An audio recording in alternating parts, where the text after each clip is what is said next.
ஓம் ஸ்ரீ குருப்பியோ நம. ஸ்ரீ மகாபரிவாதரணம் மகாபரிவாதரணம் மகாபரிவாதரணம்.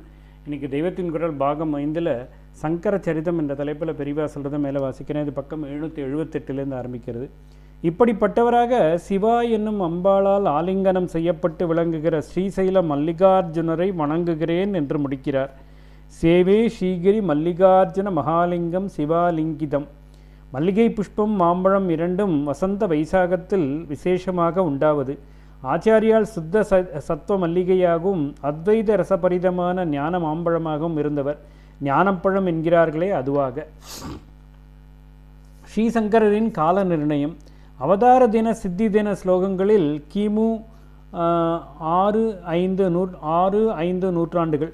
ஆச்சாரியால் அவதாரம் கிமு 509 என்று சொன்னேன்.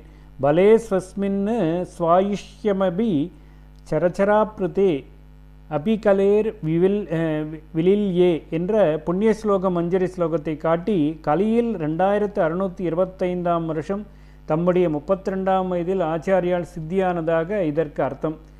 கலி கிமு 3102 பிறந்ததால் கலியில் 2625 என்றால் கிமு 477. அப்பொழுது 32 வயசு என்றால் அவதாரம் கிமு 509 என்றாகிறது என்றேன். சித்தியான வருஷத்தை கொண்டு அதோடு 32 கூட்டிதான் அவதார காலத்தை தெரிந்து கொள்ள வேண்டும் என்றில்லை. அவதார தினத்தையே நேராக சொல்வதாக இன்னொரு ஸ்லோகம் இருக்கிறது. சித்தி ஸ்லோகத்தை கோட் பண்ணும் சுஷுமா என்கிற புஸ்தகத்திலேயே இதையும் கோட் பண்ணி இருக்கிறது. தற்போது முழுசாக கிடைக்காததும் ஆனாலும் ரொம்ப பழமை வாய்ந்ததாகவும் கருதப்படுவதுமான பிராச்சீன சங்கர விஜயத்தில் உள்ள ஸ்லோகம் இது என்று தெரிகிறது. திஷ்யே பிரயாத்திய நல சேவதி பாண நேத்ரே யோ நந்தனே தினமணா மவுதகத் பபாச்சி ராதே அதிதேருடுனி நிர்கதம் அஸ்திரலக்னே. அஸ்திரலக்னம் சரிதானா என்பதற்கு அப்புறம் வருகிறேன். அப்யாகு துவான் சிவகுருஷ சங்கரேதி. கடைசி பாதத்தில் இன்ன தினத்தில் பிறந்த குழந்தைக்கு சிவகுரு சங்கரன் என்று பெயர் வைத்தார் என்ற விஷயம் சொல்லியிருக்கிறது. அதற்கு முந்திய பாதத்தில் ராதே என்றால் வைசாக மாசத்தில் என்று அர்த்தம். அதிதேருடு அதாவது அதிதே உடு என்றால் அதிதி என்ற தேவதையின் நட்சத்திரமான புனர்வசு. வால்மீகியும் ராமாவதாரம் புனர்வசுவில் நிகழ்ந்ததை நக்ஷத்ரே அதிதி தெய்வத்யே என்றே சொல்லியிருக்கிறார். அஸ்திரலக்னம் என்றால் தனுர் லக்னம். இது சரியான பாடமில்லை. அங்கலக்னம் என்பதே சரி என்று சொல்வதுண்டு. ஏனென்றால் வைசாக மாசத்தில் தனுர் லக்னம் ராத்திரி வேளையில்தான் வரும். ஆச்சாரியாலோ நடுமத்தியானம் பிறந்தவர். அப்பொழுது மேஷம் ரிஷபம் மிதுனம் கடகம் என்ற 4வதாக வரும் கடகலக்னமாகவே இருக்கும். அதுதான் அங்கலக்னம் என்கிறார்கள். அங்கம் என்பது 4ஐ குறிக்கும். கடப்பயாதி ஒரு விதமான சங்கேத எண்ணிக்கை என்றால் இன்னொரு விதமான சங்கேத கணக்கும் உண்டு.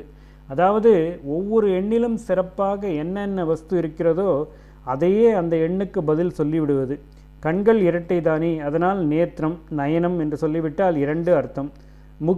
முக்தி என்று சங்ககாலத்திலே சொல்லப்படும் 3 விதமான அக்னிகளை பிராமணன் உபாசிக்க வேண்டும். ஆகையால் அக்னியின் பெயரை சொன்னால் 3. 6 ருதுக்கள் இருப்பதால் ருது என்றால் 6. சப்த ரிஷிகள் இருப்பதால் ரிஷி என்றால் 7. இம்மாதிரி சதுர்வேதங்கள் இருப்பதால் வேதம் என்றால் 4. ரதம் கஜம் துரகம் பதாதி என்ற சைன்யத்தின் 4 அங்கங்கள் இருப்பதால் அங்கம் என்றாலும் 4. அங்கலக்னம் 4வதான கடகம். ஸ்லோகத்தின் 2ஆம் பாதத்தில் நந்தன வருஷத்தில் தினமணியான சூரியன் உதங்முகம் எனப்படும் வடக்காக உத்தராயணத்தில் உள்ளபோது அவதாரம் என்ற விஷயம் சொல்லியிருக்கிறது. முதல் பாதத்தில் கலியில் இத்தனாம் வருஷம் என்பது வருகிறது. திஷ்யே என்று ஆரம்பிப்பதற்கு கலியுகத்தில் என்று அர்த்தம். திஷ்யம் என்பதற்கு கலி என்று ஒரு அர்த்தம்.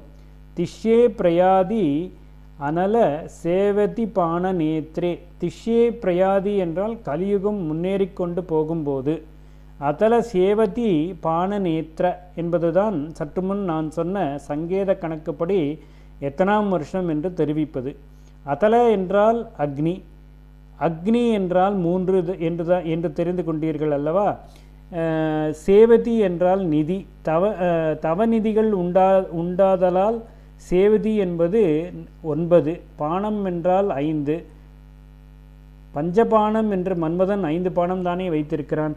நேத்திர என்பது 2 என்று சொன்னேன். அதனால் அதல சேவதி பான நேத்திர என்பது 3 9 5 2. அதாவது கடப்பையாத சங்கையில் அங்காளும் வாமதோ கதி என்றாற் போலவே இங்கேயும் தலைகீழாக திருப்பி போடணும். அப்படி போட்டால் 2 5 9 3.